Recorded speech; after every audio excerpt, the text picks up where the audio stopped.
How masculinity is taught and why sex is its modus operandi. When conversations about sex and consent are silenced, we allow misconceptions and harmful systems to thrive. Silence doesn't just mean omission, it actively contributes to rape culture, reinforcing harmful gender norms and perpetuating systems of white, cis-het masculinity. These systems harm everyone, through though marginalized individuals face the most severe impacts.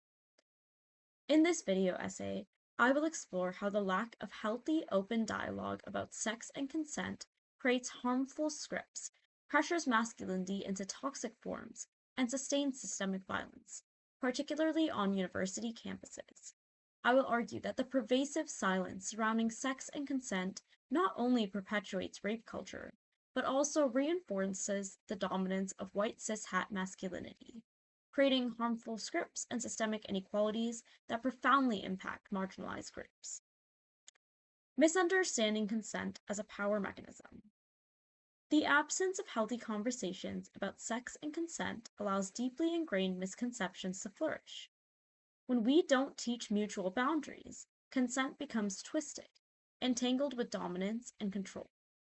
Under ideals shaped by white cis-het masculinity, male power is reinforced, and any form of resistance is seen as a challenge. This misunderstanding encourages a dynamic where consent is not about mutual agreement, but about power, leaving no room for true autonomy. Reinforcement of harmful gender stereotypes. Silence also strengthens gender stereotypes. Men are socialized to be dominant and especially sexually aggressive, while women are framed as passive. These roles are deeply rooted in patriarchal systems that normalize coercion and unequal power dynamics. Men are often taught to pursue sex as a performance of masculinity, and women are expected to exist within restrictive ideals of modesty. Together, these stereotypes erase the possibility of equality, fostering an environment where coercion becomes normalized. Media fills the educational void. In the absence of healthy discussions, media steps in to fill the void, but it often perpetuates harmful messages. Movies, music, and other forms of media glamorize sexual dominance, objectification, and power dynamics. These depictions are internalized, shaping how individuals understand relationships, consent, and intimacy. Without alternative narratives, harmful gender scripts are reinforced, framing sex not as a connection, but as a tool for power and control. Pressure to perform masculinity. White cis-het masculinity ties male identity to sexual conquests, presenting it as a marker of success. This pressure creates environments where men feel compelled to engage in sex, not out of desire or connection, but as a performance of their masculinity. Peer cultures, particularly in frats, locker rooms, or social circles, reward these performances while punishing emotional vulnerability. Men are pressured to objectify women and dismiss their own emotions to maintain their social status, further fostering coercive dynamics. Victim blaming and purity culture. Sex education, or lack of it, frequently emphasizes victim responsibility, teaching women to avoid being raped instead of teaching mutual respect and boundaries. This avoidance-based education feeds into purity culture, a system rooted in Christian and cultural ideals that shame women while absolving men of accountability. Women are judged based on their sexual behavior, while men are granted leniency under narratives like boys will be boys. This imbalance reinforces harmful power dynamics and places the burden of prevention solely on potential victims. Systemic trivialization of sexual violence. Rape myths and dismissive attitudes about sexual violence, such as he didn't mean it or she led him on, further normalize harm. These attitudes are systemic, providing protections for white cis-het men while marginalizing survivors. Women of color, LGBTQ2S+ individuals, and others from marginalized groups face compounded harm when their experiences are discredited, ignored, or weaponized against them.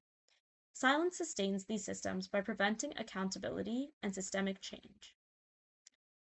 Sex-related communication reinforces white cishet masculinity. Sexual cultural scripts. Rigid cultural scripts present men as dominant pursuers and women as sexual objects. These expectations are deeply embedded in white cishet masculinity. When individuals resist these roles, they often face emotional violence or even intimate partner violence. By silencing discussions about sex and gender dynamics, these rigid roles remain unchallenged, perpetuating harm. Sex as a mechanism of control. Under these systems, sex becomes a tool of control rather than an act of mutual connection. Entitlement to sexual access allows men to avoid emotional vulnerability, reinforcing dominance. Healthy communication is deliberately avoided because it disrupts these power dynamics. This lack of dialogue ensures the relationships remain unequal, benefiting those who hold power. Hegemonic masculinity and peer accountability. Frat and hookup cultures reward sexual conquests, creating peer-driven hierarchies that tie masculinity to dominance. Practices like sexual storytelling, slut-shaming, and the objectification of women strengthen group cohesion and reinforce male power. These rituals silence and normalize harmful behaviors under the guise of bonding. Intersectional impact of white masculinity. The harms of white cis-het masculinity extend beyond gender. Racialized men are stereotyped as hypersexual threats, excluded from the privileges of white masculinity. Non-heterosexual and non-cis men face violence and marginalization for challenging heteronormative expectations. These systems uphold white male privilege while punishing those who exist outside the boundaries. Colonial and religious influences. Colonial systems weaponize sex as a tool of control, erasing fluid gender and sexual practices in many cultures. Christianity further imposed heteronormative ideals, stigmatizing non-cis and non-heterosexual identities while centering white men as the moral and social standard. These historical systems laid the foundation for modern white cis-het masculinity, embedding dominance into cultural norms. The role of silence on university campuses. Universities mirror these broader systems. The lack of consent and relationship education leaves students without tools to navigate healthy intimacy. Harmful myths like men should pursue sex or women must remain modest persist unchallenged. Peer cultures pressure men to perform masculinity through dominance and sexual conquest, discouraging their emotional vulnerability. Women of color, LGBTQ2S+ students, and other marginalized survivors face compounded harm when their experiences are dismissed or silenced by institutions. Instead of dismantling systemic power imbalances, universities often focus on superficial solutions that fail to address the root causes of rape culture. The absence of healthy conversations about sex and consent sustains rape culture, reinforcing systems of white cis-het masculinity. Silence enables harmful gender norms, normalizes coercion, and marginalizing those who challenge these systems. On campuses and beyond, peer pressure and institutional failures create environments where white cis-het men are protected, while survivors, especially from marginalized groups, are silenced. To dismantle rape culture, we must promote open, comprehensive, and inclusive discussions about sex, consent, and power. Address the intersections of race, gender, and sexuality to challenge systemic inequalities, and transform sex education to center mutual respect, agency, and emotional intimacy.